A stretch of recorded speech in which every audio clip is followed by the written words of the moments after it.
Olá pessoal, tudo bem? Eu estou gravando esse vídeo aqui hoje para falar sobre essa queda que a gente teve aí, no caso aqui da USP, da Universidade de São Paulo, que saiu do top 100 universidades do mundo.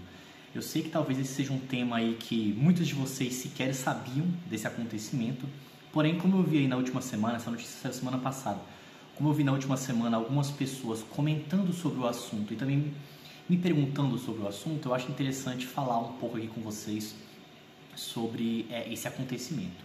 E é até interessante porque eu coloquei assim no YouTube, USP Top 100. Aparecem algumas notícias, né, algumas mídias aí veiculando essa notícia, mas também aparece um vídeo aqui do canal que eu gravei há 2 anos atrás, que foi quando a USP ela entrou no Top 100. Ela estava fora do Top 100, há 2 anos atrás, em 2023, ela entrou no Top 100, e aí esse ano, em 2025, ela saiu do Top 100. E é até interessante porque eu reassisti esse meu vídeo, não lembrava do que eu tinha falado, eu lembrava de algumas coisas pontuais, mas assim, eu acabava o vídeo falando o seguinte: vai ser difícil para a USP, a USP agora tem uma situação difícil, porque se manter no top 100 vai ser difícil, e se a gente cair do top 100, as pessoas, né, a sociedade vai questionar, e eu entendo esse questionamento social, porque fica parecendo que a gente está perdendo qualidade, sendo que na prática é uma competição a nível mundial, né? Então, se a gente caiu posições é porque outras faculdades assumiram a nossa posição.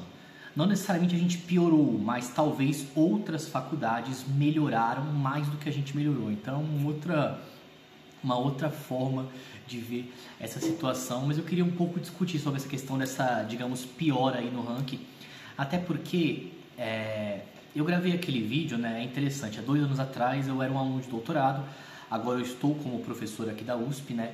Eu tenho um pouco mais de experiência, de conhecimento de algumas coisas internas daqui, então eu poderia falar para vocês de maneira melhor algumas coisas que eu já tratei naquele vídeo e deixar coisas também mais claras, até porque como aquele vídeo é um vídeo antigo, muitas pessoas nem veem, né? Então, enfim, pelo fato desse vídeo ser um vídeo mais novo e tá um pouco mais em alta esse tópico agora, talvez outras pessoas aí cheguem a entender esse vídeo. Então tá bom, vamos lá, sem grandes enrolações aqui.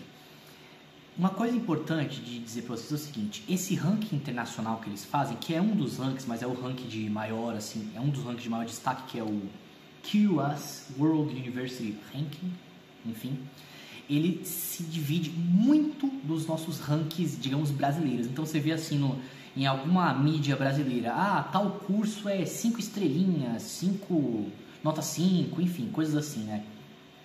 É muito diferente. Por quê? Porque esses rankings nacionais que vão dar isso, que geralmente a nota mais alta é 5, não sei porquê, não é uma competição. Então você atinge a nota 5, você já está na nota mais alta. Você não é a melhor do mundo por ter nota 5, melhor do Brasil, desculpa, por ter nota 5, porque outras faculdades também podem ter nota 5, tá?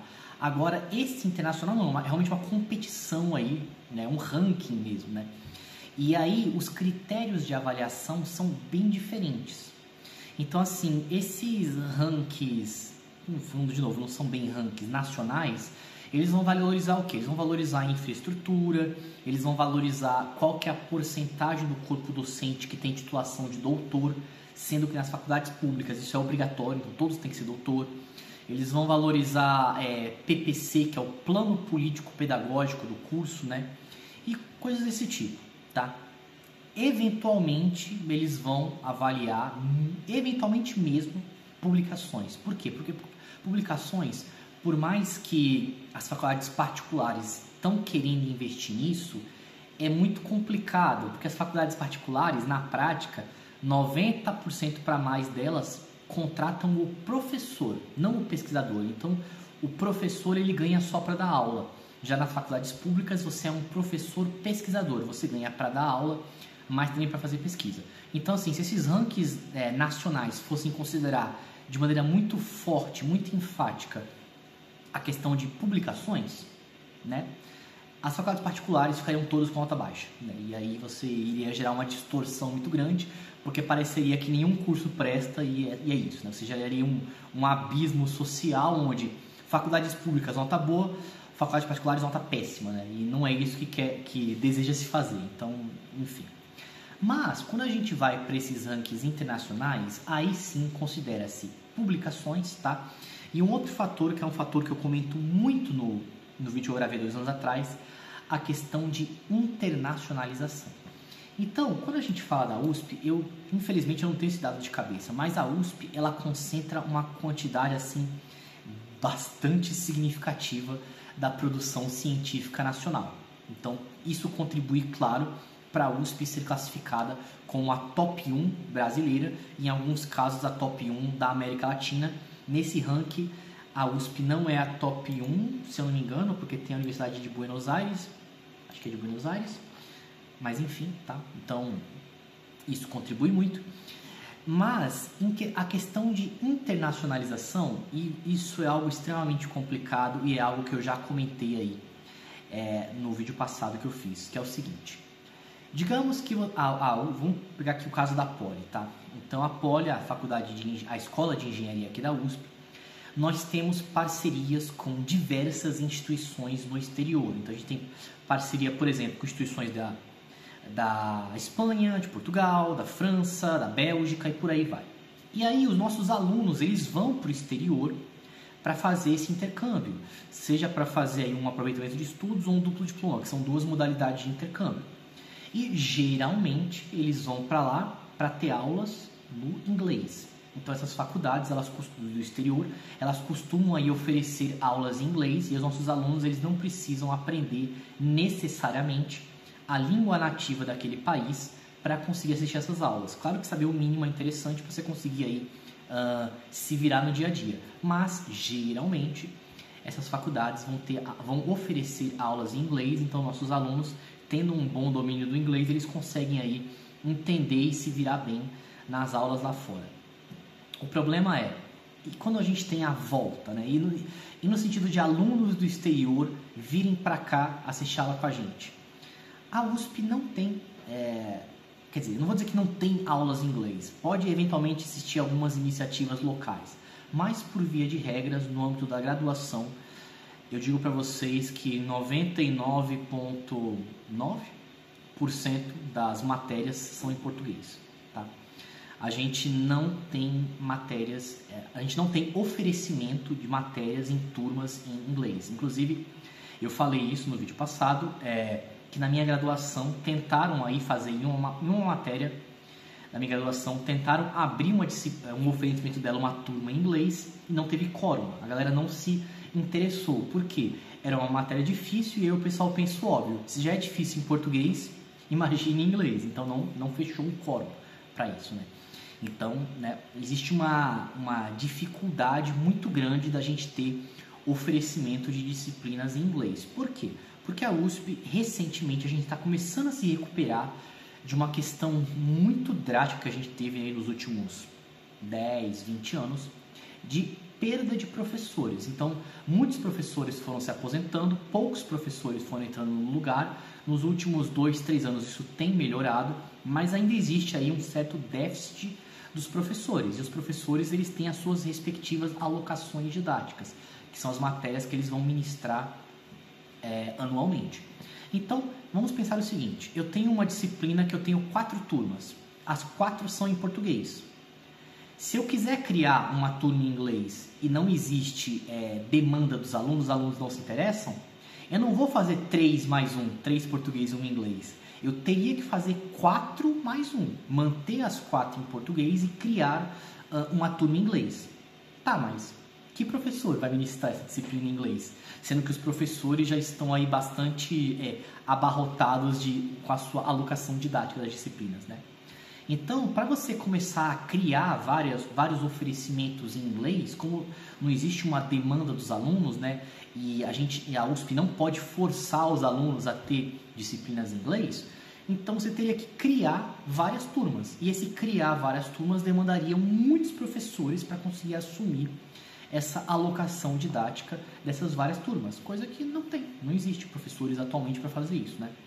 Então, é interessante porque, inclusive, eu acho, né, que antes de sair oficialmente esse ranking, já houve aí um spoiler, um burburinho de bastidores, porque, curiosamente, umas 2 semanas antes de sair esse ranking, veio uma diretriz, talvez, para oferecimento de disciplinas da graduação em inglês. Então, eles estão querendo regularizar isso. Tudo bem, é muito bom regularizar isso. Mas, ao mesmo tempo, né, não existe uma demanda para isso, no sentido de que os alunos em situação normal não se interessam, né? E aí, por não se interessar, para você criar essas turmas novas, você teria aí, né, que mobilizar mais professores para ministrar aquelas disciplinas, né? E aí é muito interessante, porque eu até vou deixar por curiosidade para vocês, né, a página da USP, quem quiser ver, né, tem todos os indicadores aqui todos os indicadores que aparecem, né? Então, por exemplo, a reputação acadêmica da USP é altíssima, é quase 100, que é a nota máxima. Olha só que coisa curiosa, né? Rankings internacionais tem 4, que é a questão da diversidade de estudantes internacionais, proporção de estudantes internacionais, tá? A equipe, né, pessoas associadas àquela instituição que são internacionais, né? Então, às vezes professor visitante, alguma coisa nesse sentido, e a rede internacional. Em questão de rede internacional, a USP é quase 100, né? E, por exemplo, eu tenho alguns aí parceiros internacionais para fazer pesquisa. Então, de certa forma, a gente contribui para isso. Então, é muito curioso isso, porque realmente a USP ela faz sim pesquisas muito relevantes, pesquisas de relevâncias internacionais, né? E isso reflete na gente ter uma rede internacional muito grande. Por isso que o nosso score ele é quase 100, né? Os scores vão de 0 a 100. Nesse critério que seria essa rede internacional, o nosso ele é quase 100. Só que quando a gente vai, por exemplo, em proporção de estudantes internacionais, o nosso score de 0 a 100, ele é 3,5, que não é quase nada, porque realmente, né, isso daqui eu não me assusto com isso, por quê? Porque eu vejo o dia a dia aqui, né? Então você tem aí uma turma, por exemplo, de 70 alunos, ou não vai ter nenhum estrangeiro, vai ter um estrangeiro, 2 estrangeiros, né? Porque existe essa questão dessa barreira, que as pessoas, para as pessoas elas virem para cá, para a USP de fora ter aula, elas têm que aprender o idioma português. E as pessoas muitas vezes não vão querer fazer isso, né? Elas vão querer aí buscar outras faculdades que muitas vezes tenham suporte ao idioma inglês, que você consiga ter as aulas no idioma inglês, né? É interessante porque na pós-graduação isso já é um pouco mais bem resolvido. Então na pós-graduação existem disciplinas em inglês sim. Inclusive na minha pós eu fiz uma disciplina, eu quis fazer uma disciplina em inglês, eu fiz uma disciplina em inglês, que era de comunicação científica, 100% inglês, tudo a gente fez em inglês, né? Mas também existem disciplinas técnicas que são oferecidas em inglês, né? Então na pós-graduação é possível uma pessoa vir para a USP fazer pós e ficar só no inglês, ela consegue todas as aulas em inglês, né? E se virar aqui no inglês. Mas na graduação isso não é possível. A pessoa que for vir para cá fazer aí um intercâmbio aqui, né, fazer por exemplo um duplo diploma aqui na USP, ela tem que necessariamente ter o inglês. Tanto que se a gente for analisar do ponto de vista geral da USP, né, tudo bem que esses dados eu vou tirar da fonte Felipe, eu não tenho dados estatísticos aqui, eu nem sei se a USP divulga esses dados, mas pelo que eu vejo assim no dia a dia, né, então de maneira empírica, pelo que eu analiso, a maior parte dos estudantes estrangeiros da USP são estudantes de comunidades de países latinos, ou então alguns países da África, que falam o idioma, no caso da África, português, ou então, aqui no caso latino, espanhol, né, que é parecido com o português. Então a pessoa consegue se virar aqui. Mas é muito raro você ter, por exemplo, aí, alunos que vieram dos Estados Unidos, Canadá, Europa, né, Ásia, virem para cá, né? Da Ásia, confesso que eu nunca vi ninguém assim, mas pode ser que em outras unidades da USP tenha. Eu já vi alguns da Europa, já vi alguns dos Estados Unidos, mas da Ásia eu não vi ninguém, né? Então, realmente, essa questão do idioma português, né? Você ter que saber o português para conseguir ter as aulas aqui, é uma baita de uma barreira de entrada. E isso, com certeza, vai impactar a USP.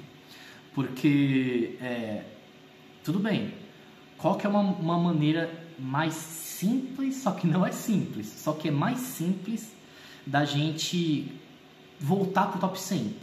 Publicação é doidado. Publicar muito, né?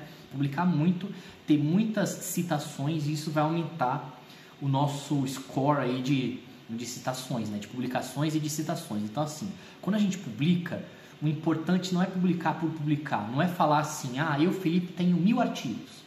Não é isso que importa. O que importa é quantas pessoas estão citando os meus artigos.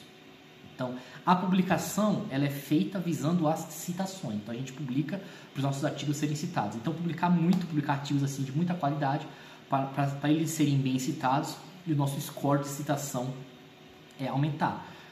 Porque realmente essa questão de internacionalização, de você trazer pessoas de fora para cá, eu não consigo imaginar isso sendo resolvido a curto prazo. Quando eu falo curto prazo, coloca aí pelo menos 5 anos. Eu não consigo imaginar. Talvez daqui a 10 anos, né, com mais professores, se a USP conseguir realmente contratar mais professores, a gente consiga aí ter mais iniciativas para disciplinas em inglês, isso vai atrair mais alunos para cá, né? Mas realmente a curto prazo isso está difícil, tá? Diante disso tudo, uma pergunta que me fizeram é o seguinte: Felipe, essa mudança no ranking vai impactar no que para mim que sou aluno da USP ou então que quero ser aluno da USP? Olha, eu acho que nada, assim. Tudo bem, pode ter um impacto subjetivo porque vai afetar eventualmente parcerias internacionais da USP, que vai fazer com que pesquisas não tão relevantes possam ser realizadas e blá blá blá, tudo bem, mas assim, é uma coisa assim tão subjetiva e com tantas nuances, tantas camadas, que se a gente for pensar realmente no aluno padrão que ele quer vir para cá, quer ter uma aula, quer fazer seu estágio, quer pegar seu diploma, quer ir embora. Nesse caso, não vejo um grande impacto. Inclusive, eu até já comentei isso em algum vídeo, não lembro qual que foi, né? Que esse ranking, ele é um ranking que ele considera a média. Então, pegando a média de todas as unidades, todos os cursos da USP, nós estamos na posição 108. Por que eu falo isso? Porque teve um ano aí, né? Eu fiz muita brincadeira com isso com um amigo meu, naquela época que eu era aluno de graduação e ele também. Teve um ranking aí, teve um ano aí, quero dizer, que em algum ranking o curso de odonto da USP foi o top 1 do mundo. Então imagina, do mundo inteiro, o curso de odonto da USP foi considerado o top 1, né? E aí eu falei pra ele, eu falei assim, nossa cara, parabéns, hein? Você tá tendo aula no curso top 1 do mundo. Aí ele falou, cara, eu tenho severas críticas a esse curso, viu? Não sei não, né? Porque quando você fala que o curso ele é top 1 do mundo, não é que ele tem as melhores aulas do mundo, mas sim que, considerando todos aqueles critérios lá, então eu falei alguns aqui, por exemplo, internacionalização, citação, questão de empregabilidade, reputação e etc., em todos esses critérios, o curso de odonto da USP ficou sendo top 1 no mundo. Mas perceba que não existe um critério qualidade de aula, porque qualidade de aula é algo bastante subjetivo e difícil de se avaliar. Então não pense que a USP, por exemplo, a USP caiu posições no ranking, logo a qualidade das aulas da USP caíram. Não tem nenhuma, de maneira alguma, existe alguma correlação que vai relacionar esse ranking com a qualidade de aula, tá? Isso daí vocês podem ficar tranquilos que as aulas são as mesmas, até porque está sim tendo alguma mobilidade docente no seguinte sentido: estão entrando docentes novos na USP nos últimos anos, mas também nada muito drástico, assim, meu Deus, para falar que as aulas da USP são extremamente diferentes desse ano para 2 anos atrás, por exemplo. Isso daí, de maneira alguma, tá? Então, o que eu tinha para falar era isso. Espero que tenha ficado um pouco mais claro para vocês como as coisas funcionam agora, tá? Eu sei que daria para falar um monte de coisas assim, porque realmente essa parte de rankings é uma parte muito interessante, né? Daria para falar, por exemplo, como que as faculdades top 1, top 10 do ranking, né? Então você tem, qual que é o top 1 do ranking? É o MIT, e realmente existe uma questão assim, não vou dizer misticismo, mas nossa, eu vou fazer o MIT, né? Realmente são faculdades conhecidas, MIT, Harvard, Oxford, Cambridge, são faculdades que o pessoal conhece assim, né? Nossa, existe uma fama que você percebe realmente internacional delas, né? E isso, claro, atrai, faz com que pessoas realmente queiram participar, queiram ser alunas dessas instituições aí que estão muito bem colocadas no ranking. Mas o que eu tinha para falar é isso. Espero que vocês tenham aprendido um pouco mais sobre os rankings hoje. Se cuidem e até o nosso próximo vídeo.